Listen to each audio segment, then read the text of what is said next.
NewsNation.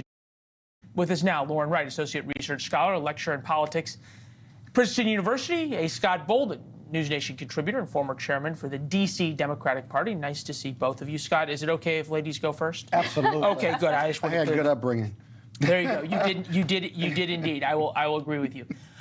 Lauren, in the past modern history of the presidencies, has anybody ever won by being so aggressive in their condemnation of 50% of America?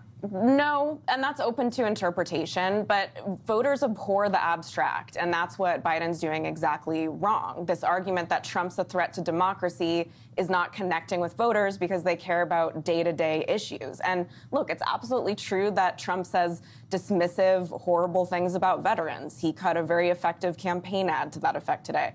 It's true that he has flirted with authoritarianism. People do not care. That is what the polls are showing. They care about the economy, immigration. They care about check. I was going to say the economy, immigration, crime, the economy. Yeah, they feel less safe and less secure. Okay, so Scott, I know how much you think that Donald Trump doesn't belong in the White House, right? We can agree on that. Well, the empirical data and his own words say that. Okay, fair enough. We're not here to argue. We're not here to argue policy. We're here to argue the politics of it. Why, if Democrats are so concerned about Donald Trump, are they continuing to do something that didn't work for him in 2016, and the polling shows, if anything, it's hurting them now? Well, it worked in 2020, which is why you have Biden.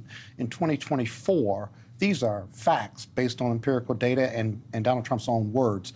And so we've got to remind America and continue to remind them of who Donald Trump is, because sometimes we get amnesia as voters. But be that as it may, this election is also about abortion, about who Donald Trump is as a convicted felon.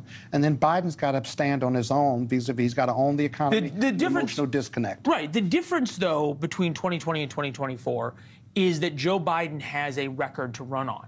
Yeah.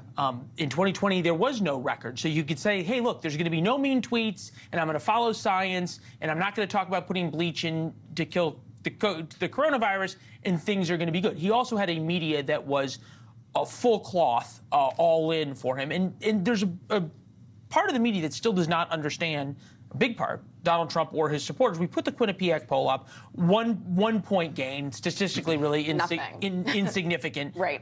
In terms of that. Brian Sullivan, CNBC, an accomplished journalist and a good anchor, he tweets out the verdict made more people likely to vote than not vote for him. Most don't care.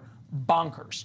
And what I thought is, bonkers is what people who are deplorables and cling to their guns and religion do and act when they threaten democracy. It's really a difference between what someone does and what they say. And voters have told us time and time again, and we poll them all the time, that they don't care what Donald Trump says. And he says a lot of offensive stuff.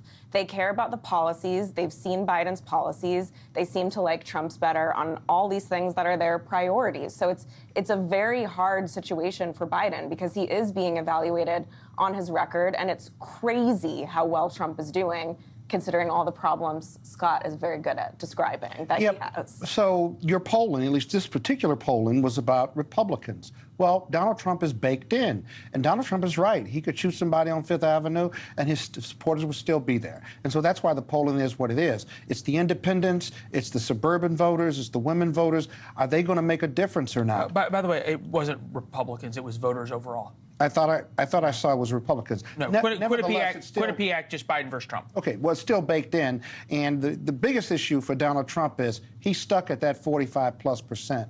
Biden can grow, and the independents and the suburban voters and others have got to make a difference. Right. I guess what I'm trying to say, though, is the plan to grow so far is by warning about Donald Trump. Those warnings are going unheeded. It's been very difficult, I think we can agree, for him to run on the economy. What's left? Where's he going to get a win? The abortion and what the GOP and Donald Trump are going to do to individual rights in this country. And if we pound that message, by the time we get to November, when the choice will be clear, there are only two choices here.